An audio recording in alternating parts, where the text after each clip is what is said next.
Denise. It's Denise. It's Denise. It's Denise.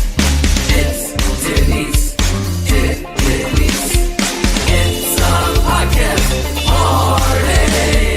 It's a podcast party. It's a podcast party. I gotta say, I feel like we're besties now after this. What's up, guys? It's Denise Salcedo. Hello there, everyone. Welcome to Speak Now Pro Wrestling. I'm your host, Denise Salcedo, and today we are going to be chatting about the second AEW Dynamite on the new TBS network in this 2022 era. January 12th, we kind of got a lot to get into. We got a debut today, lots of upcoming matches announced. We are, still making our way over to AEW Revolution, which is coming up in just a couple of months. So we got plenty to talk about here today. Before we get started, I want to welcome each and every single person on the stream. Friendly reminder, do not be shy. Take part in this chat. Make sure to send in some comments, some questions, some statements as we go throughout this show. If you want to make sure your question, comment, or statement gets read on the air, 100% guaranteed, you can go ahead and send in a super chat. If you do send in a super chat, your comment gets read on here.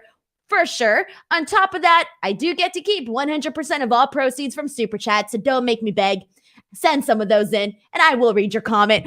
All right, so we got plenty to get into here today, guys, but I am going to kind of just give you guys a quick rundown of what the heck this day has been like.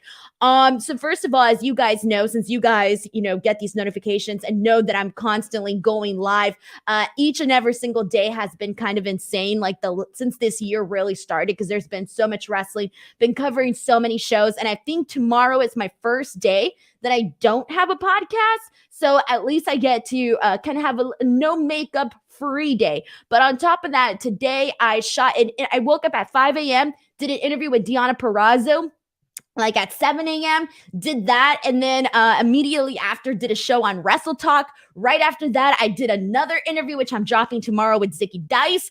And then on top of that, it was just a bunch of promotions and, doing all of that stuff. So it's been a very busy, hectic day, but I'm excited to get in here and talk about Dynamite. So let's get, first of all, thank you so much to Austin Baker, who says that interview that I did was fire. I appreciate it. I also dropped an interview with Leo Rush the day before. So if you guys also want to check that out, that would probably be an interesting one too as well. Oh man, hold on one second, guys. I exited out of my screen and I couldn't see anything. All right, let's get into the show, everybody, because we got a lot of things that started trending that people were talking about. I kind of had a little bit of my Twitter timeline is always very dramatic. And by that, I mean, there's always people fighting on my Twitter page. And so I kind of saw a little bit of that today over two things. One, Brody King, and the other one about Britt Baker and Adam Cole kissing. It's really weird, but we're going to go ahead and get into that. We got a super chat from Cadillac Carson, who is kicking us off here, who says, still love your dope intro song. Also loved AEW. Everyone telling Brandon Cutler to shut up made my evening. Brody King rules. And you mean Brandon Butler, because that is who he is. Brandon Butler. But let's get into this, guys. We kick off the show with Adam Cole, Kyle O'Reilly, and Bobby Fish. Adam Cole basically reminds us that this is a new era of AEW. He says he is undefeated in singles competition. He kind of goes off and is talking about that, then is interrupted by the Young Bucks. The Young Bucks basically said that they beat COVID in 2 days. So I was like, all right, because we had already known that they were out due to COVID and all of that. But they basically get in their faces and tell them hey, this is our company. Do not forget that this is our company. We are the longest reigning tag team champions, and it is our New Year's resolution Evolution to essentially get back the title. So they kind of had a little bit of beef there. And as Adam Cole is starting to bury other factions and trying to put themselves over, he basically says that they're the best ones. He buries best friends and all the factions in AEW. And then we get best friends, Orange Cassidy, Wheeler Yuta, Chris Statlander, who all appear. And so you end up getting this brawl between all of these guys, right? And then there is this moment. So first we see some of the cool little moments that we got during this brawl. We saw Adam Cole essentially hit Orange Cassidy with a low blow. So he kind of takes out and eliminates Orange Cassidy out of the picture with a low blow. And then we get this moment where Chris Statlander gets in the face of Adam Cole, and she's, all up on his face. And for some reason, it's not that I think it's because we haven't seen Britt Baker and Adam Cole necessarily on screen. When Britt Baker came up to essentially have her man's back, I was kind of like, oh yeah, I forgot. They're married. She should be out here. Why not? This makes perfect sense. But I think because we haven't seen them on screen together, it was kind of weird. Like for a split second, I was like, oh yeah, they could do that. But I really like this though. I feel that with Britt Baker, obviously as AEW Women's World Champion and all of that, she's been basically killing it. Her run leading into winning the title and coming out of that and everything that she has done has been pretty good. But I kind of felt that after her match with Riho, we knew that she was going to go into probably an eventual storyline with Jamie Hayter, right? But it kind of felt like there really wasn't, like, prior to that, like a clear direction with who Britt Baker's next opponent was. Like, if it wouldn't have been Riho, I don't even know who her next opponent would have been, because I kind of feel like they needed to do a little bit more with Britt Baker. Like, I kind of feel that given the fact that she's AEW Women's World Champion, when it came to the women's side in the last couple of months, the last couple of weeks, I feel a lot of that focus obviously was on the TBS Women's Championship Tournament. So it kind of felt like, because we were all into the TBS Women's Championship Tournament,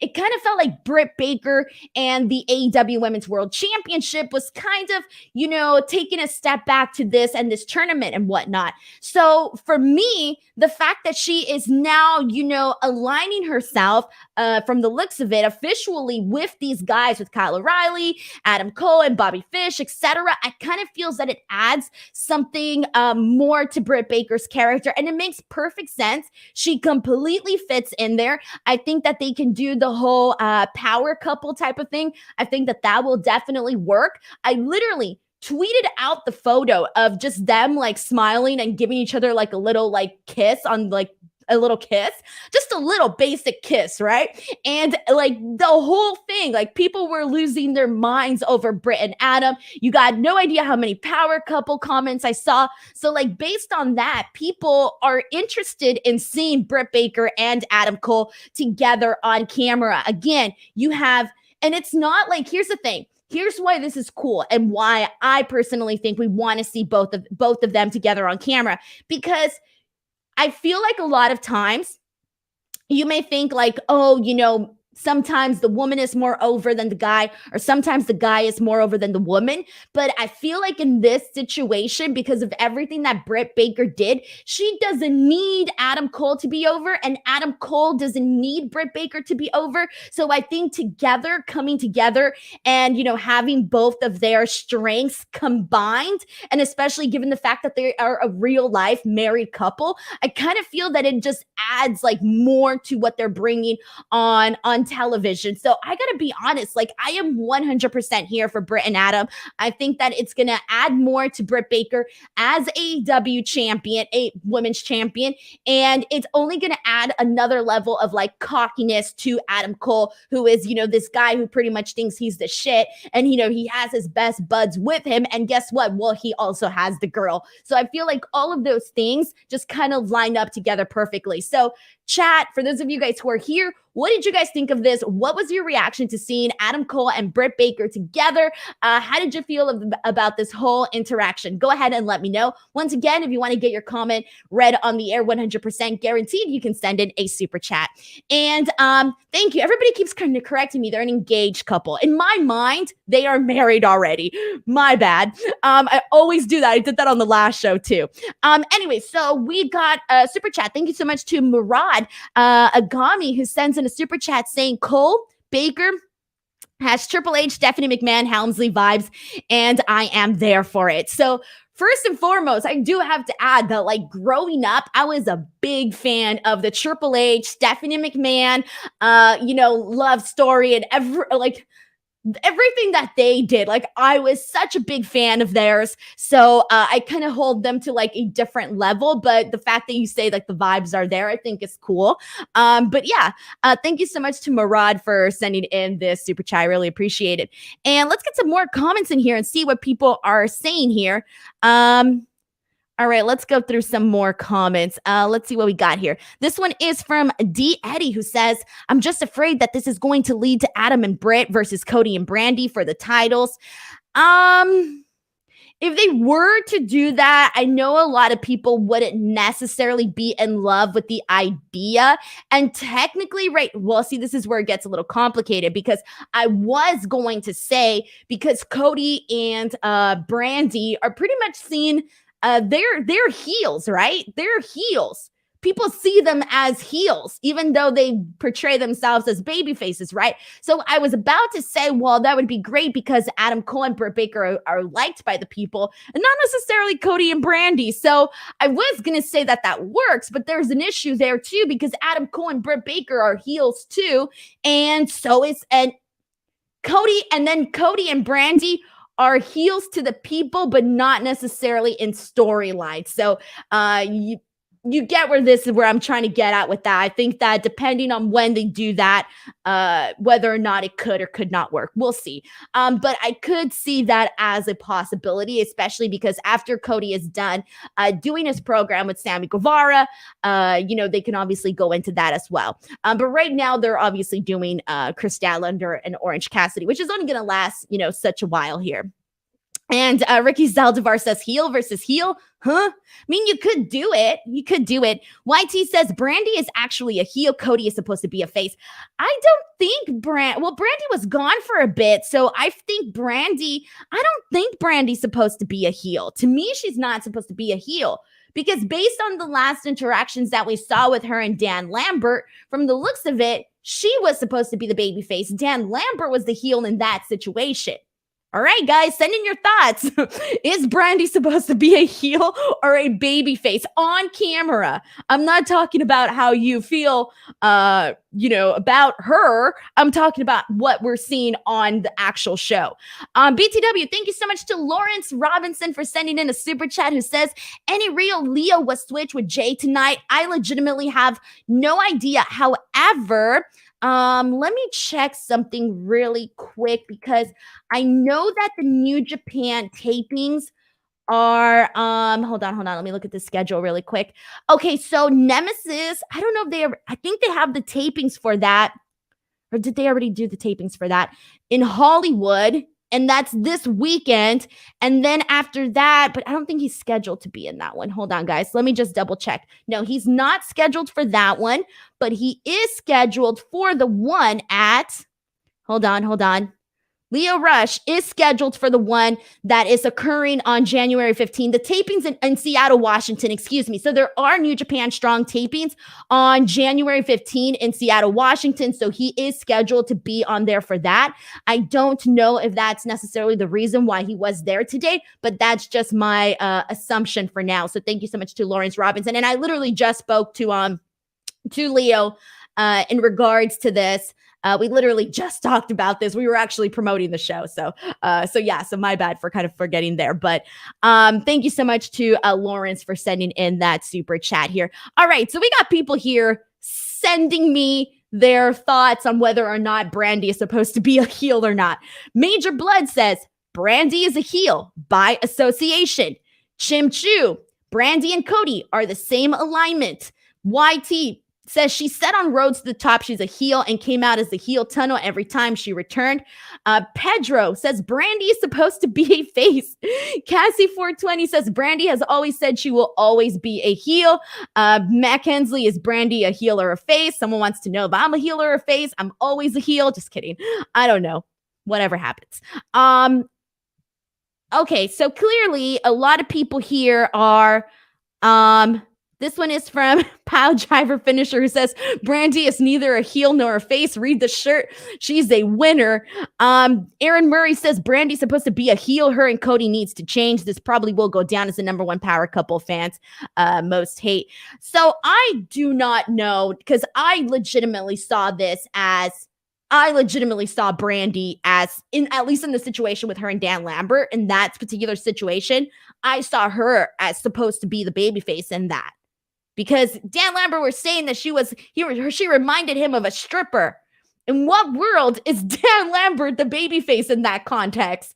No, it's Brandy Rhodes in that context. But whatever, we're not here talking about that for now. But all right, that's an interesting topic to have at hand. We kind of went another direction here. Dave N says Denise is a heel on Fightful, but a face on F4W. Man, I got to keep in line with my storylines, man. I'm falling apart. All right, let's go ahead and move on. So it's interesting here. Once again, guys, if you want to send in your thoughts on Adam and Britt, you can always send those in as well. And on top of that, let's get into Wardlow versus CM Punk, because this was actually one of my favorite things from the entire show here today. And again, if you guys want to send in any super chats, please feel free to do so. Y'all kept me fed. Keep me fed, excuse me. Anyway, so Wardlow versus CM Punk. Now, this was something that a lot of people were wondering, hey, what the hell is going down? Because we have kind of a lot that we have to consider during this. First of all, we have to consider that obviously we are in the middle of this feud between CM Punk and MJF. On top of that, you have Wardlow, who is on the brink of turning on his supposed good friend MJF. They have been planting the seeds for that for such a long time. So you're wondering, what is going to happen in this match? Is Wardlow going to give CM Punk his first loss in AEW, or is CM Punk going to come out winning? So I think a few people were expecting Wardlow to win. Honestly, I was not expecting Wardlow to win. Like, I thought, like, given that a lot of people did think that he was going to win today, I started to think maybe he is. But for the most part, I was not expecting him to defeat CM Punk. I think that when CM Punk loses, when he finally gets his official loss on AEW, it needs to be a big deal. And I don't necessarily think that this was I mean, it would have become a big deal, but I think heading into it, I was not expecting him to beat CM Punk. So that was kind of how I went into this match watching this. But let's kind of talk about what actually went down and why this was so good, because I thought that a lot of what they did here kind of essentially favored all the directions they're heading in with this story. So first and foremost, they go ahead and push the fact that Wardlow is currently on an 18 winning streak. We have been seeing him kill people left and right with those power bombs. So already the power bombs that Wardlow brings, those have been established on AEW. You know that within 4 power bombs, he can kill a guy. All right. We know that already. So good job for them establishing the power bombs. Okay. So at the top of this match, you kind of really see Wardlow showcasing and showing off his strength to CM Punk. There is a moment in this match where you kind of see that CM Punk is maybe just a little bit, I don't want to say he's not gassed out, but you can see the difference in terms of, maybe CM Punk was feeling a little bit more tired in comparison to Wardlow. So you were seeing the difference there in terms of like the athleticness, in terms of, the youthfulness and all of that. So they made sure to paint that very clearly at the top of the match, which I enjoyed, because obviously at the end of the day, it is true. You got that difference there. Then we see CM Punk hit a springboard clothesline, and this is finally the point in the match where he is finally able to take the big man down. So he takes him down, but then Wardlow finally essentially gets back into things, and he ends up, brutalizing CM Punk with multiple power bombs. He hits him with he hits him with one power bomb, two power bombs, three power bombs, four power bombs, and then a fifth power bomb. It is after the fifth power bomb that he's about to go for the win, and MJF is basically like, nope, I want you to hurt him. I want you to continue hurting him. And the second MJF made that call, I knew for a fact that CM Punk was going to be winning this match. Like, I already had sensed it heading into it. I was already expecting CM Punk to win, but the second MJF made that call, I knew CM Punk was going to win somehow, because this was the perfect way to essentially cost Wardlow what could have been a massive victory over CM Punk, and therefore pissing off Wardlow to further drive their feud with one another. And on top of that, I also like, if CM Punk, let's say he's going to be defeated by MJF, let's just say that's what they're going to do, right? I think it would be more impressive if MJF was the one to essentially give CM Punk his first loss, whether having it be Wardlow and then MJF. So I do want to kind of talk about that and how I like the storytelling aspect of all of this. So clearly Wardlow is frustrated that MJF basically tells him, like, do more. So he hits CM Punk with a sixth power bomb, a seventh power bomb, and Wardlow is literally looking at MJF like, dude, is this enough? Are we done yet? Like, are we over with this? And clearly it's not.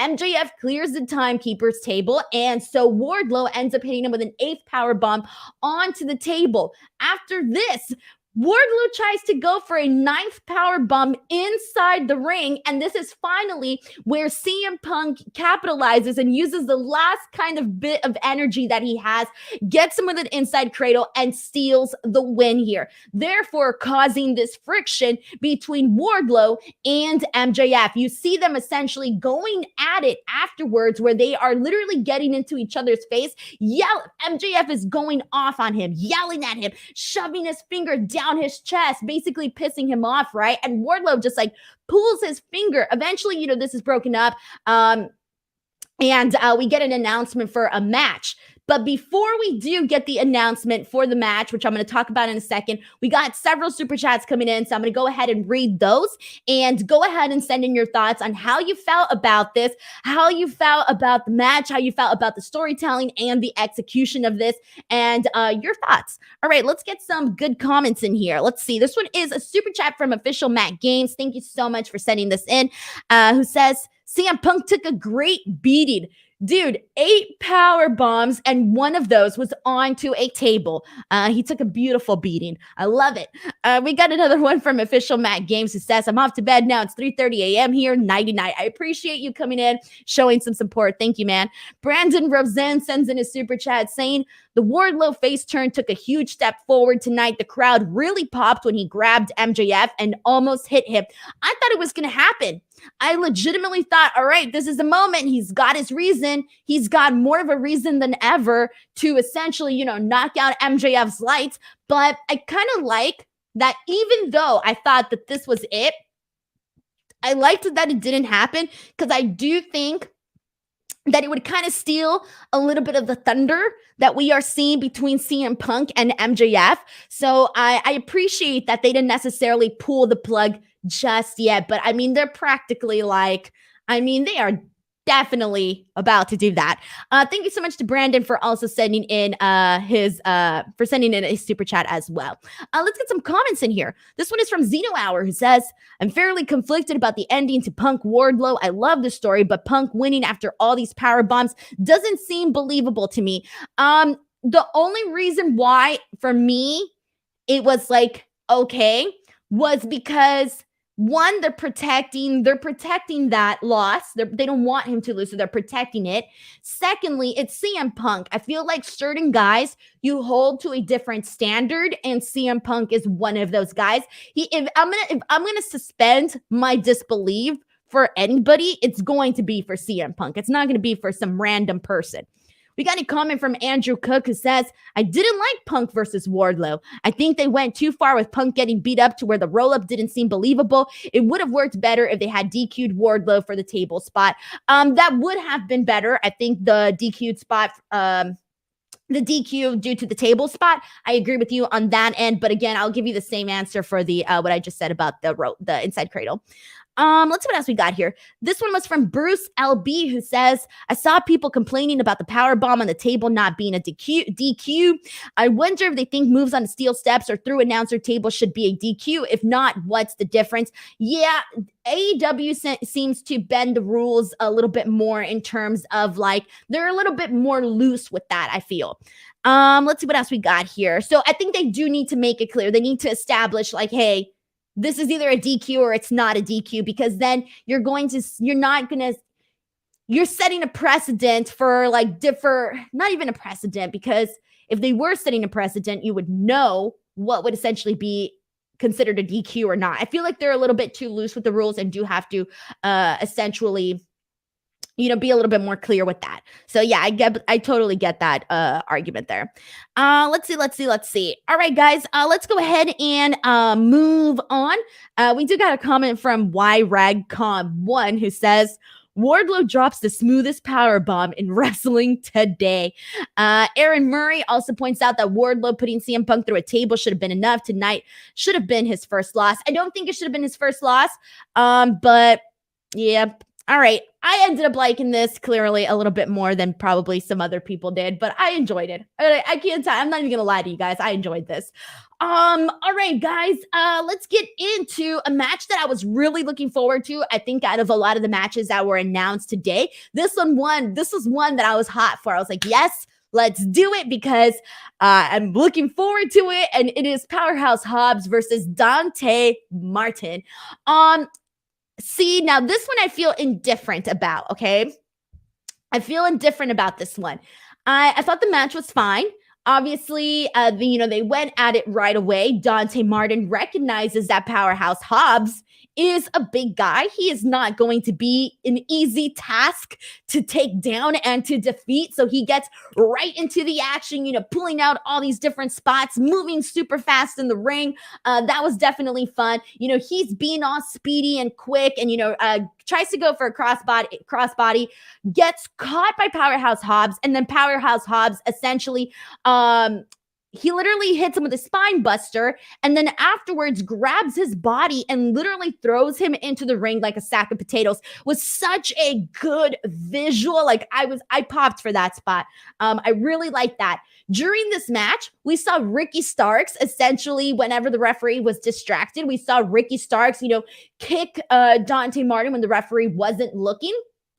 And finally, during this match, we see Dante get his momentum back. He gets a lot of air, man. He goes to the top rope and he gets like some Montez Ford air. When Montez Ford does that freaking frog splash and he gets so much air? Well, he got so much freaking air with this double drop kick from the top.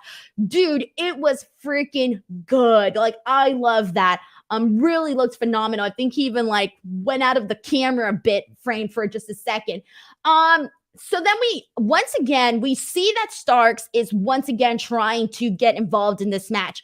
And then out of nowhere, we have Jay Lethal essentially come in and, pull Ricky Starks by the legs so that he won't essentially cost Dante Martin this match.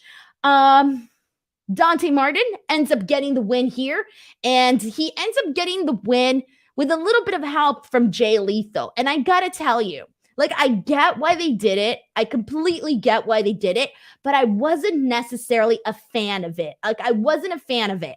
One, I did not think, like, if you're going to give Dante Martin this win, and again, I understand why they did it, but if you're going to give Dante Martin a win, I would have preferred for him to do it all on his own. I think he needs it. The kid is new. He needs it. So for me, I didn't like the incorporation of Jay Lethal into this. Now, obviously, a lot of people were asking, why was it, Jay Lethal and not Leo Rush? Again, I don't know for sure, but I believe they are definitely doing the tapings for that match in freaking Seattle this weekend. So I don't know if that's necessarily the reason for that. That's just my assumption as to why it wasn't Lio Rush. But again, I do not know for sure. So for me, I just didn't necessarily love the outcome, I think, as much as I had hoped. I think I would have rather seen Powerhouse Hobbs just like get a clean win, or like not even a clean win, but like maybe get the win on Dante Martin with the help of Ricky Starks. And that's how he he essentially gets screwed versus him getting the win with the help of somebody else. So send in your thoughts, guys. How did you feel about this? Do you agree? Do you disagree? Let's get some comments into here.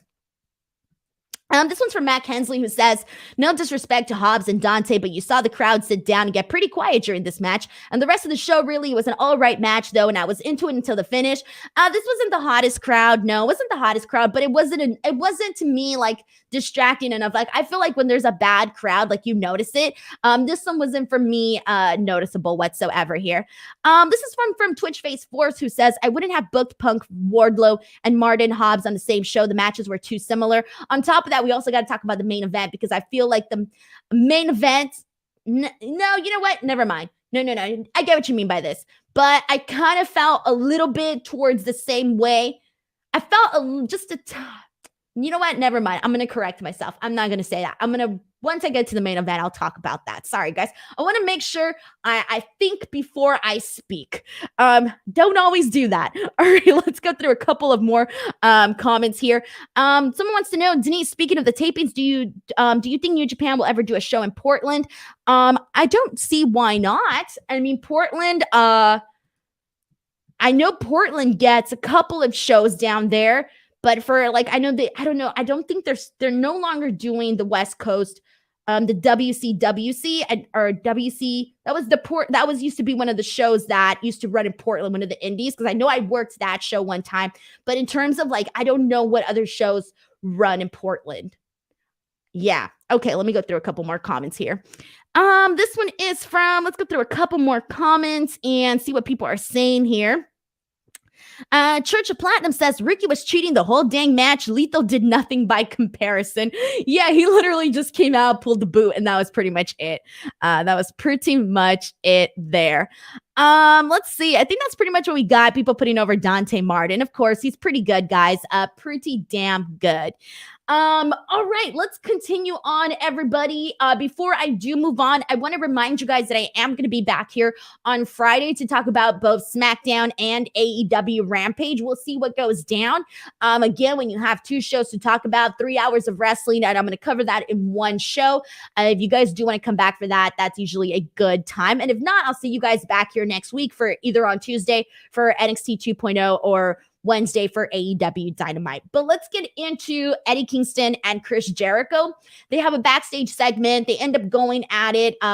They're arguing. Jericho basically tells them, look, I don't care that you're from the streets. I don't care that you were this person on the indies. I'm the big leagues. And essentially all the guys end up walking away as Eddie Kingston tries to kind of persuade them to, say something or do something, and they all just essentially walk away. Hager, Santana, and Ortiz.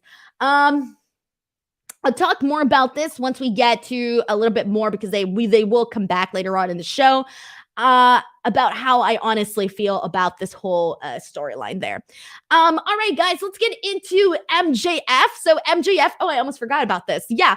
All right. So as we were talking earlier about the whole CM Punk Wardlow MJF situation, I did mention that MJF made a match later on. It was right after this that MJF comes out and he is storming. He is livid. He is O'd, and he basically says, the veins are popping out of his head, okay? He's pissed, all right? He's mad. And he basically says, I want to make sure that CM Punk gets his official L next week. And the way that he's saying it, he's just so he's so angry, and he's so positive that that's it. CM Punk is definitely getting his loss. And I'm thinking, where is he going with this? And I started thinking, is he going to do something similar to what he did with Chris Jericho when he did the 5 labors of Jericho? And I was like, I'd be interested in that. Where are we going at with this? Like, that's what I started thinking, right? And then he said, do you guys want the match? That is it. I'm finally going to give you the match that you all want. And I'm like, they're really going to do MJF CM Punk next week? And I thought, that can't be right. They're not going to do that. They can't do that. Like, not yet. Like, that doesn't seem right. But I was like, okay, well, let's see where we go here. And then he's like, it's finally going to be the match. He asked the crowd if they want it. The crowd's like, yeah, right? And then he says, next week, it is going to be CM Punk versus Shawn Spears. And I died. Let me tell you, I died, everybody. I died like 10 times watching this. I mean, hearing this, because, I'm telling you what's going through my mind as MJF is saying all of this. And not once did I think he was talking about Shawn freaking Spears. Now, I like Shawn Spears. I'm a Shawn Spears fan. But that's definitely not the direction that I thought that they were going in. And if they would have just promoted this match, like they normally promote their match with their graphics, I think everybody would have been like, all right, cool. Shawn Spears versus CM Punk. Yeah, cool. For Rampage or something like that, right? We would have been like, all right, whatever, cool. But I think the way that MJF said it, the way that he delivered it, it was such a reaction where like, I don't know. I freaking loved it, man. I thought that it was hilarious. And now I feel like it's going to be a running joke where it's like, I am so excited to see Shawn Spears versus CM Punk. Like, this is why I wanted CM Punk to return to wrestling. So anyways, I thought that was pretty damn hilarious.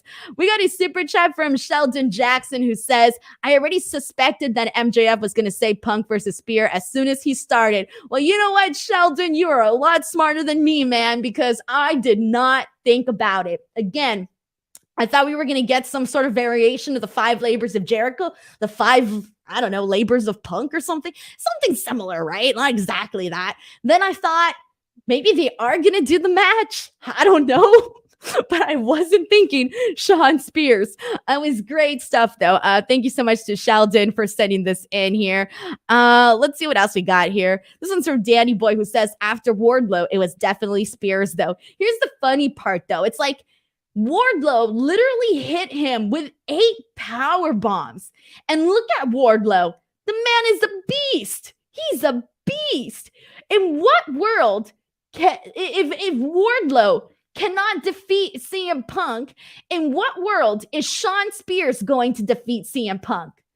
It can't happen. So that's why it's funny as hell. Can you imagine if they gave CM Punk his first? Wow, never mind. I'm not even going to go there. But it was hilarious. I love this so much. Justin Martin says, before he said it, my sister said he's going to say Shawn Spears. She was right. Your sister needs to come host this show because I watch the show every week. And I did not see Shawn Spears coming. So good work for MJF here. Chair relaxes. Only Denise did not know what was going on. I live in the moment, man. I live in the moment. All right, there we go. Let's go ahead and continue on, everybody. Once again, friendly reminder, guys, if you do send in a super chat, I do get to keep 100% of all proceeds. Feel free to send some in if you guys want, if you want to make sure that your question, comment, or statement gets read on the stream. All right, let's see where we at here. All right, let's hop into Hangman Page, Dan Lambert. So we got this whole thing.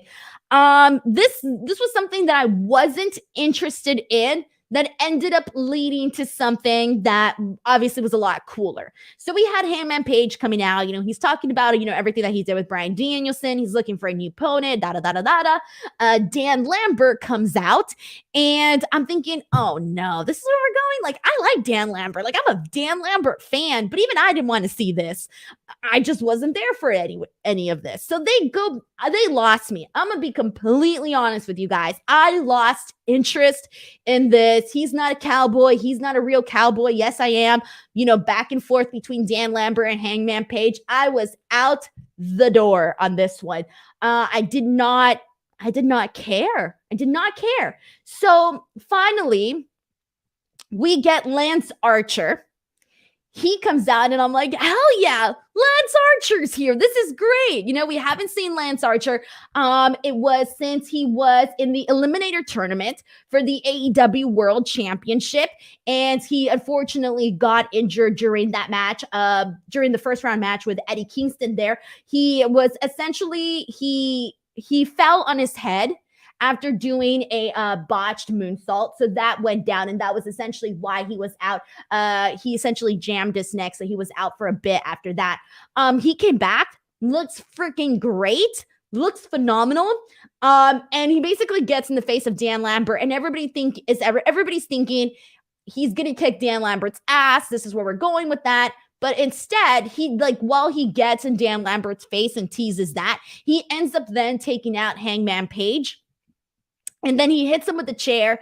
And then afterwards he hits the blackout on Hangman Page onto the chair. So I thought that this was pretty cool. I think given the fact that, prior to Lance Archer really to getting injured, it was kind of weird. They really had him in this weird he was in a really weird spot, I think, on AEW, where it was like they're doing something with him, but they're not doing something with him. Like, we would see him come in and out doing the Sting stuff and all of that. And then there wasn't anything memorable or anything noteworthy really going on with Lance Archer.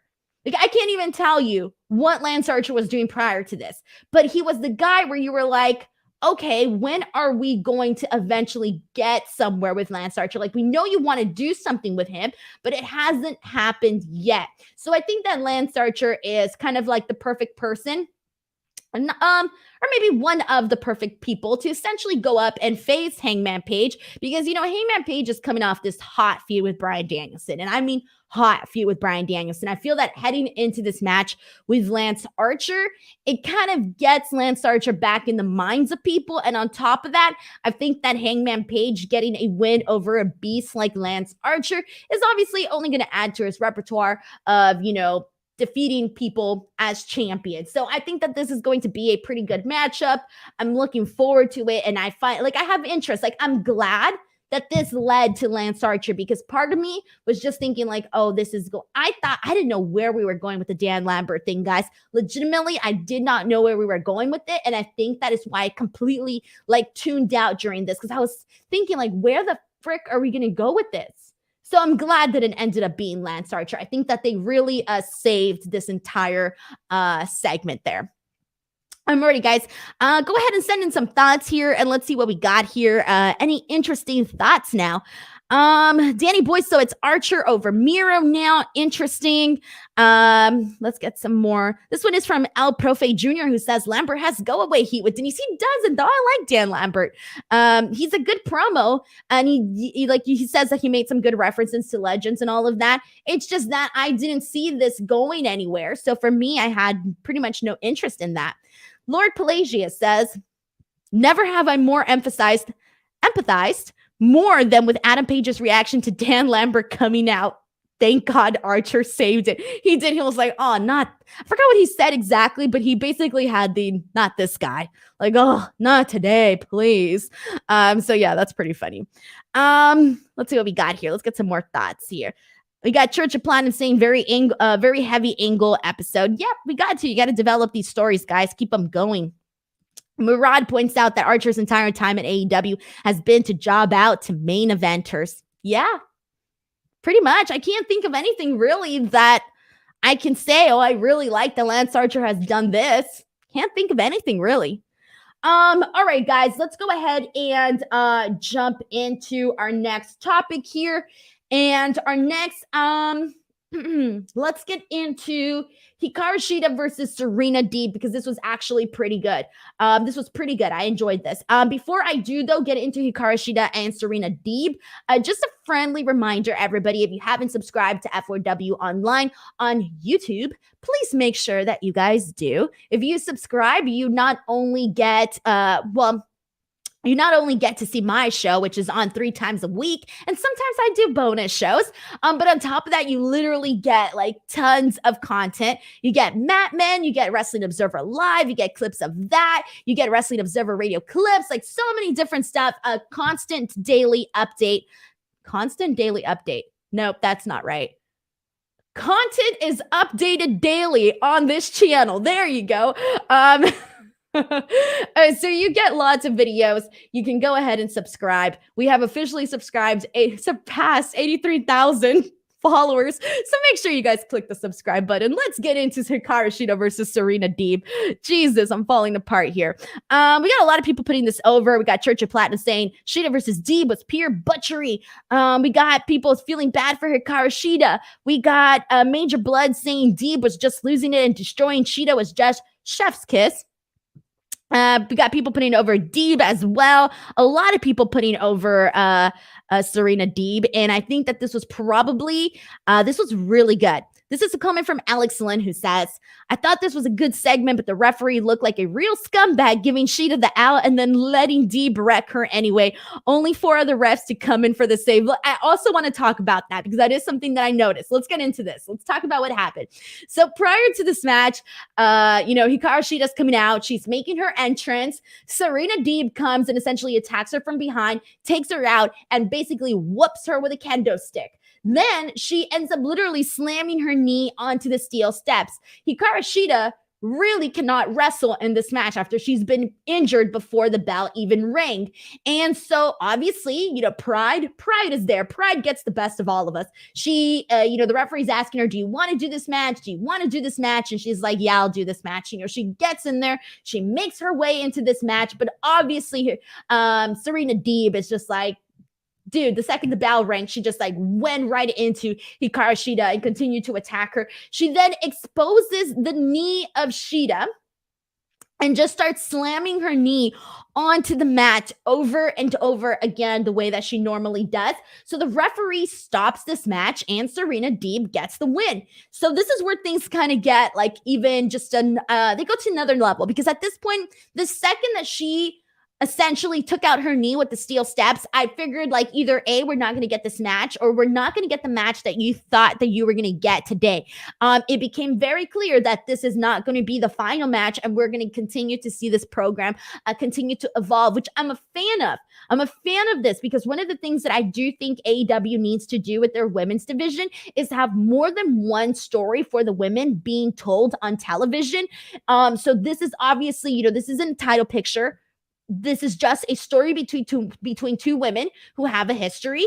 And, this is the story that they're telling. Okay, cool.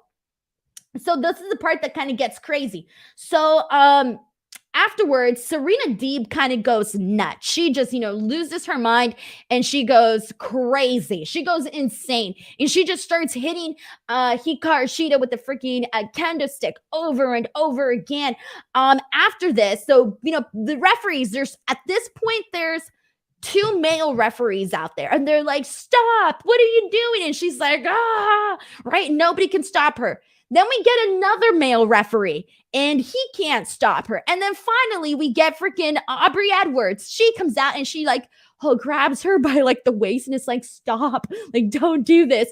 And then Serena Deeb is like, calm. And I'm thinking to myself, that was a little funny that you had 3 dudes out there that could not, that didn't even try to really control Serena Deeb. And then you have Aubrey Edwards who comes out and she's essentially like, is the one too that's able to put a stop to this. So I did kind of feel like, I kind of thought that part was a little bit like, I think they should have maybe done a little bit more to basically show that she had gone like psycho insane and you needed more than one person, especially, more than one person to keep her from, continuing to go berserks on Hikaru Shida. So anyways, that was pretty much that. This story is going to continue to go. I'm pretty sure that they're going to, end in some sort of, hardcore battle. They're going to do something along those lines. That's probably where we're heading at. I'm cool with that. I like that. It gave me, it added more interest to this storyline because first, this pretty much just started with these 2 girls wrestling together is very enjoyable. And now, then it got personal. And now it's gotten even more personal. I'm cool with that. It started as one thing and it's evolved into, now this whole entire, beef between both women. Alrighty, guys, let's go ahead and get some thoughts in here and see what people are saying. Lower Pelagia says Aubrey is the final boss of referees. Dude, she was out there. She was more brave than all the dudes, man. She was the one that had the guts to try and even calm down freaking Serena Deeb. Let's see what we got here. We got a comment from Haj Gulashi, Haj Gulashi, who says she went berserk, but still was cerebral. She went off, but still had her head on her shoulders, made her more badass, in my opinion. AFC and TP says, I liked all the faces coming out to check on her. Good to see the women's division interacting more. Let's see. We got a lot of people feeling bad for Hikaru Shida. Good, then it's working. You should feel bad for her. But then she's going to come back and eventually get her revenge at some point. Mega Geek Mixer says, I'm hoping the final match between Shida versus Deeb is a no DQ, false count anywhere, or maybe an Iron Woman match. Yep, we're definitely going somewhere in that direction. This is another comment from Haj Gulashi, who says they did a great job of making Deeb look even more fierce and badass. She is a legit threat at this point. She is. They've done a good job with her. Really good job with her. And people like her. Like, that's the good thing, too. Like, people like her and people respect her as well. So when she's out there, the people respond well to what she's doing and what she brings forth. Alrighty, guys, let's get into Matt Hardy versus Penta. This was fun. I like the little, interactions between both of these guys. Basically, Matt Hardy doing the delete. You have Penta doing the Cero Miedo. That was pretty funny. The match itself was okay. It wasn't really anything extraordinary, at least to me, out of this world. Matt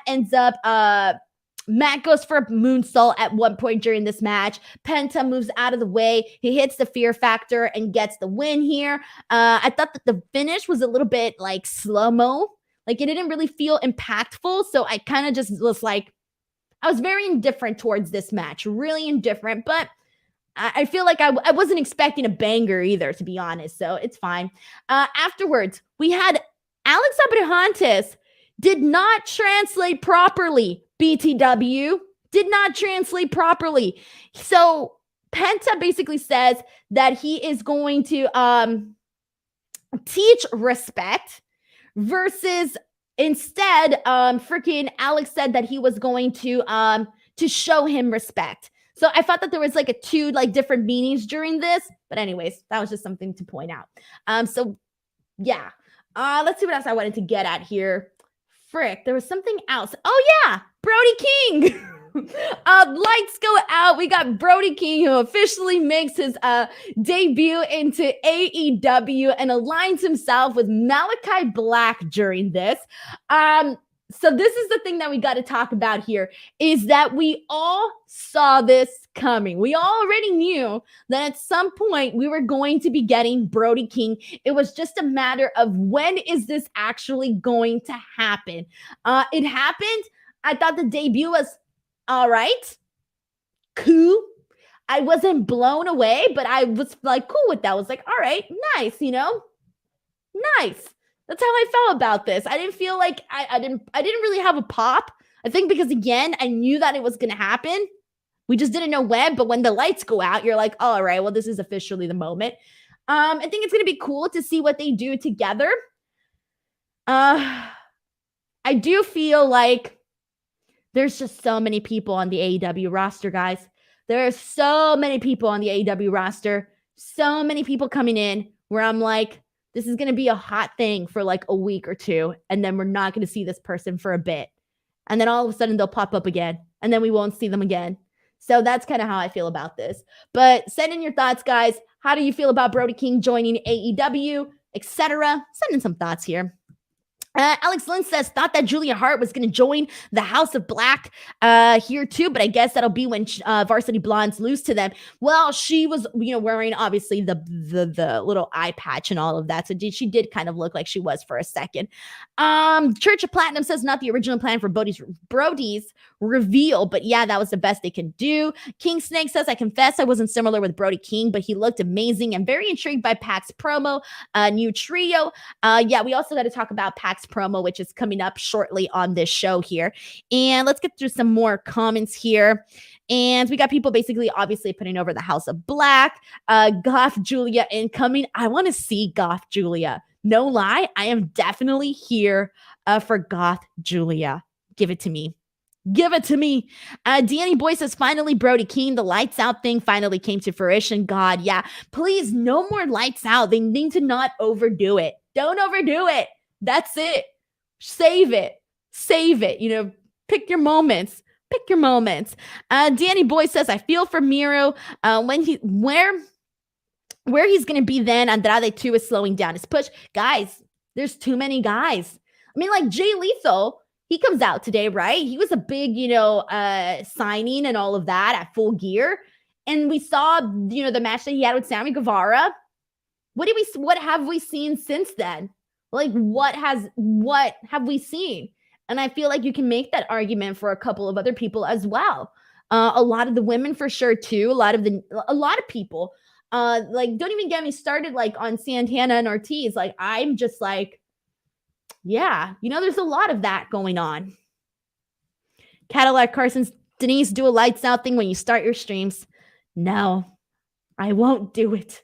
I won't do it. Delta makes a joke saying House of Tattoos. Jose Alvarado says, I think you are being too spoiled. Dude, so many lights out.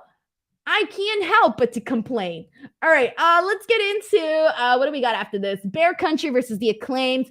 To be honest, there's really not much to say about this match. The Acclaimed won. Post-match, we see Sting and Darby essentially come out and jump the Acclaimed. Good stuff there. Nothing much else to add. We got Pac's promo. Pac. So I have no idea what Pac was saying during this, but it was a nice visual. He's talking about, his vision. I really liked the production aspect of this, and I liked how emo he was being. And afterwards, he has a little I don't know if it's he has this little card and it says justice on there. So obviously, he's coming back and he's, trying to get revenge and all of that. So good for Pac. Good stuff there. If anybody wants to add anything about Pac, send it in. Let's get some thoughts here. Let's go some more. Let's see what we got here. Yeah, and this is something that I do have to bring up. And obviously, we talked about this last week. This is a comment from Shady Havoc. It says, I think the lights out thing last week was going to be King's debut, but, stuff happened. This is true. We talked about this last week on the show when Phoenix got hurt. Clearly, plans changed because they were teasing the lights out thing, but plans changed. So from the looks of it, they just, it looks like they were supposed to do something similar or do the debut there. Things changed. Yeah, this was something that we talked about last week. All right, guys, let's go ahead and move on a little bit. Lord Pelagius makes a joke saying you do struggle with the Newcastle dialect. Definitely. Definitely. All right, let's get into this is a comment from Delta who asked, do you think that they should put the titles on the Acclaimed this year? They've been doing so much more past the past year, and I enjoy their gimmick. I do think that they are a good tag team, and I think that they've been doing a lot. They've been featured a lot more than a lot of other tag teams, and I don't see why not. They're a good team. Both of the guys bring something to the table, and I wouldn't mind seeing the Acclaimed as, tag team champions. Obviously, I want to see, Jungle Boy and Luchasaurus get a nice little reign. So it's cool. All right, guys, let's go ahead and move on. And let's get into, someone says the Acclaimed versus before PMP. No way. Dude, they need to do way more with Santana and Ortiz. It ain't even funny. I'm tired of always seeing them in the shadows. All right, matches that were announced. We got matches coming up for AEW Rampage this Friday, which I will be here to discuss. We got Trent Beretta versus Adam Cole. We got Chris Statlander teaming up with Red Velvet and Layla Hirsch to take on Nyla Rose, Penelope Ford, and the Bunny. On top of that, we got Shawn Spears versus Andrew Everett. Then we have Jungle Boy and Luchasaurus defending their titles. Was it a tag? Sorry, guys. Let me make sure. Someone correct me here. Was this for the titles or non-title? I think it was for the titles. Jungle Boy, Luchasaurus, John Silver, and Alex Reynolds. And then we got a special look at Thunder Rosa and Mercedes Martinez. That is all happening at AEW Rampage this Friday. Then matches for AEW Dynamite, which are going to be taking place next week in Washington. Thank you. It's so BTW, the Jungle Boy, Luchasaurus, John Silver, Alex Reynolds is a title match. Next week's AEW Dynamite, we got Orange Cassidy, Chris Statlander teaming up to face Britt Baker and Adam Cole in a mixed tag team match. We got CM Punk versus Shawn Spears. Finally. Serena Deeb versus Sky Blue. Sky Blue is definitely a fan favorite, so we'll see what goes down there. Serena Deeb is probably going to go nuts on Sky Blue. She's probably, given that we just saw what she did to Hikaru Shida, she's probably going to be super pissed and just go like balls out crazy on poor Sky Blue. And Sky Blue is like so lovable, so it's going to be like really easy to like pity Sky Blue during this. I'm assuming that's what's going to go down. We got Sting and Darby versus the Acclaims. That should be good. And then we got the return of Cody Rhodes. All right, guys. Someone says, I thought they were going to be in Washington State. No, they said the capital. Didn't they say the capital? Is that the capital? They said the capital. Correct me, chat, please. All right, let's get into the main event, everybody. We got the interim TNT championship on the line. We got Daniel Garcia versus Sammy Guevara. This was a fun match, a very clash of styles here. And this is what I think made this match pretty cool, was you have Daniel Garcia, who wants to work this technical, style of a match. And then you also have Sammy Guevara, who on the other end wants to do, his high flying, match that he's, used to putting forth. Two guys with two different strengths here coming together. So that's when you kind of saw play out, like each guy trying to get the match going in their direction. So let's talk about this here and what else happened here. There was a lot of really good matches here. I thought that lots of really good spots. I thought that both guys really just kind of like brought their A game, but I want to put over Daniel Garcia because I've been saying this since the week before, but we're finally starting to see more personality, more character from Daniel Garcia than we were seeing previous. Like previous, I feel like I saw like a young, talented kid, but that was about it. Like I didn't see anything else. And now I'm finally starting to see this like angry, on the verge of being a madman, Daniel Garcia, which I think is a vast improvement on what we have been seeing. So not only is the kid good and good in the ring, but now he actually has a personality and is showing it. So I really like that. I thought that was pretty cool. Let's talk about, what we saw later on in this match. So we essentially saw 2.0 come out and they attacked Chris Jericho, who was on the outside during this match. And I'll just be honest with you guys, I'm not like completely sold on 2.0 just yet. Like I was feeling them for a hot minute, but I can't buy them as like tough guys. I don't know. They need to do more with that. They need to rewire a couple of things because I can't buy them as tough guys. I just don't. Like, I don't know what it is. I can't buy it. Like, I could buy Eddie Kingston as a tough guy, right? Everybody can. But I can't buy 2.0 as tough guys. So for me, it was just a little bit like, I got to suspend my disbelief. We're talking here earlier about suspending our disbelief. I got to do it a little bit here. So anyways, I thought that this was going to be, like kind of the end here. So we see Sammy hit a brutal knee strike on Daniel Garcia, right? And we see him get distracted by the 2.0 guys. This is where I thought it was the end. Like, this is over and Daniel Garcia is going to win because I did think that Daniel Garcia should have won this match. And I know we had this discussion on one of my last streams, but I did kind of think that Daniel Garcia should have won this. But aside from that, we then see, so Sammy ends up hitting the GTH, and that is how he is able to defeat Daniel Garcia during this match. And then post-match, Sammy is attacked once again by 2.0.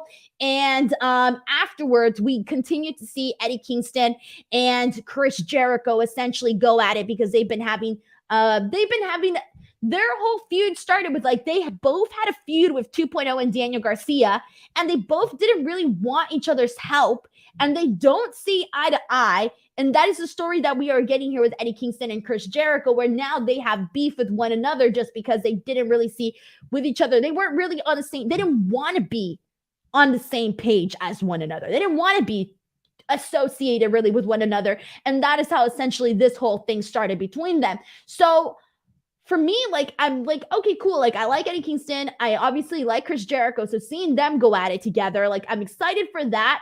But I'm just so tired of always seeing like Santana and Ortiz in the background and the shadows of Chris Jericho. And I get it, the inner circle and all of that good stuff. But it's like Sammy's off doing his own thing. I think that they're really kind of holding them down and not like they should be going out there and having, more matches, as a tag team, so that when it is their time to hold the AEW tag team titles, you can say, hell yeah, this team rocks. I felt bad the other day, or like a couple weeks ago, or I don't even know when, a couple weeks ago, actually, I had somebody on Twitter reach out to me and they were like, hey, Denise, like, I don't want to be rude or anything, but like, why are you such a big fan of Santana and Ortiz? Like, I literally watch them on AEW and haven't seen anything from them that would make me, understand why they're your favorite tag team. And I just thought to myself, like, damn, that is sad. Like, they haven't been able to show that so that people could know, like, this is the potential that this team has. So for me, it's kind of like, well, they're just in the background of this Eddie Kingston, Chris Jericho program, and in the background of, what 2.0 is doing. And like 2.0 is getting more of a, like, 2.0 is getting more pushed as these, supposed tough guys, when you could be doing that with Santana and Ortiz, who to me kind of are legit. Like, if you let them like show that they're like legitimate tough guys, So for me, it's like, well, one team I could buy, one team I really can't. So those are my thoughts on that, guys. How do you feel about it? Go ahead and send in your opinions. Do you agree? Do you disagree? Let me know. We got a super chat from Sheldon Jackson. Thank you so much to Sheldon, who says it's in DC next week for a live Dynamite. Thank you. And live Rampage. Downside is that it's not at the Capital One Arena where they held the first Dynamite ever. Thank you so much for sending this in and clarifying. I really, really appreciate it. Thank you very, very much. Let's see what we got here, guys. Let's get some comments and see what people are saying. Cherry Relax says, break up the inner circle. They had the chance to do it, guys. The story was there. They had the chance to break up the inner circle. They chose not to. And based on how things have turned out, I think they should have broken up the inner circle when they were essentially doing everything with the Pinnacle, and they had that whole storyline. And there was a moment where they were going to be broken up. So I do think that they should have just done it there and had the guys go their separate ways and whatnot. Al Profe Jr. 88 says, Eddie pointed out Denise's gripes on Santana and Ortiz to Jericho. Yes, he did. Yes, he did. Let's go through some more here. This one's from the Centrover, who says, yeah, it is really weird that some tag teams or stables get more TV time. Like, why are the Best Friends and 2.0 getting more consistent in your face time than FTR and Santana and Ortiz? And now here's the thing about FTR. FTR gets plenty of time on TV. Like, FTR wrestled Lucha Bros like 1,000,000 times. Did we need to see Lucha Bros FTR 1,000,000 times? We did not. And I think FTR, they issued a challenge earlier on the show. So like FTR is getting like a decent amount of TV time. Like, I would say that they're like fine, like they're good, right?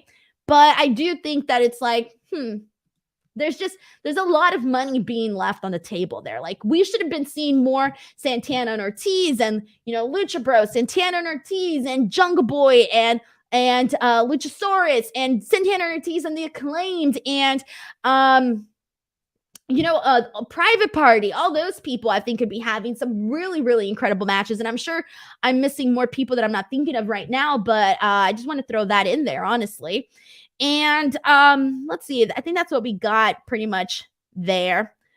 Alrighty, guys, there you go. That was AEW. We got one super chat. This is the last and final super chat that I will be reading for the day. Thank you so much to Reductive92, who says, Latinos main eventing, you love to see it. Watching Sammy and Daniel is like watching your young primos play wrestling on the trampoline or bounce house. These guys are great young Latino representation. 100% agree. I love to see Latinos get represented across the board, because it's just like, I feel that, and obviously, I'm Latina, and I really just feel like there are so many Latino talents that are just so freaking good and have such great charisma. Latinos have phenomenal charisma, okay? And think of some of your favorite, Latino wrestlers, and what's one thing that they all have in common? Freaking charisma, okay? And that is something that you cannot teach. And so for me, like, I love to see whatever, Latinos get represented and get more TV time and really get a chance to show themselves, because for the longest time, we've always been put in these like very stereotypical personas and what we've been seeing of that. And it's like crazy when you think of the fact that you have all of Mexico and you have lucha is part of the Mexican culture. Like, that is embedded in their culture. It's just crazy to think of all the undiscovered talent that is there. There are, you can find more Ray Phoenixes down there, more freaking, Pentas down there, etc. So I really feel like there's just so much untapped potential there to really incorporate more of that into American wrestling and American promotions and whatnot. So I really hope that we continue to see that. Like, I just really feel like we need to continue to see that, because I feel like there's a lot to prove there. Thank you so much to Reductive92 for sending in this super chat. I really appreciate it. Al Profer Jr. says, remember the Mexicals? I'm still bitter about that. Come on, they were coming. And it's funny because, like, as a kid, I was a kid watching that and I didn't see the issues with that. Like, I didn't see it until afterwards, where I was like, wow, that really was a representation of Mexicans. And I was a fan of the Mexicals. Like, I was a fan. I was like, oh, I love the Mexicals. But like, I was a kid, so I didn't I thought they were funny. And then obviously as I grew up, I saw things differently. But at the time, I remember being excited. I remember being excited as a kid seeing the Mexicals, because I was like, oh, like, this is gonna sound really dumb, but I was like, oh, Mexico, Mexicans, I'm a Mexican. How cool. Which is just really sad when you think about it. Oh, it's depressing. But anyway, so there you go. We got so many different comments in here about this, but I just want to say thank you guys so much for coming into the show. As always, I appreciate your guys' support endlessly. Please, last minute plugs, do not forget to subscribe to F4W Online. Come back Tuesdays, Wednesdays, and Fridays. This Friday, come back for Smackdown and Rampage conversations. Please head on over to my YouTube channel, youtube.com// Denise Salcedo. I put up an interview yesterday with Leo Rush. I put up a phenomenal interview. Okay, so my interview with Leo Rush, we really talk about, his departure and his eventual return. With Deonna Purrazzo, we have a great conversation about just like everything that she's been doing with Mickie James, how she's essentially the face of Impact Wrestling. We really dive into that. It was such an easy person to talk to. I think you guys will really enjoy that interview with Deonna Purrazzo.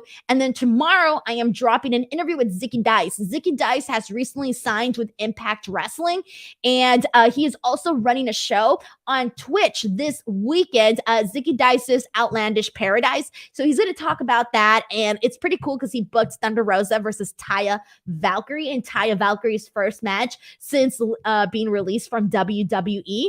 And he's got more AEW talent on that card as well, so he kind of gets into that. Really cool conversation, once again, at youtube.com/Denise Salcedo. Other than that, please do not forget to head on over to Twitter and or Instagram. Give me a follow at _Denise Salcedo. And I will see you guys back here on Friday. Goodbye, everybody. Take care.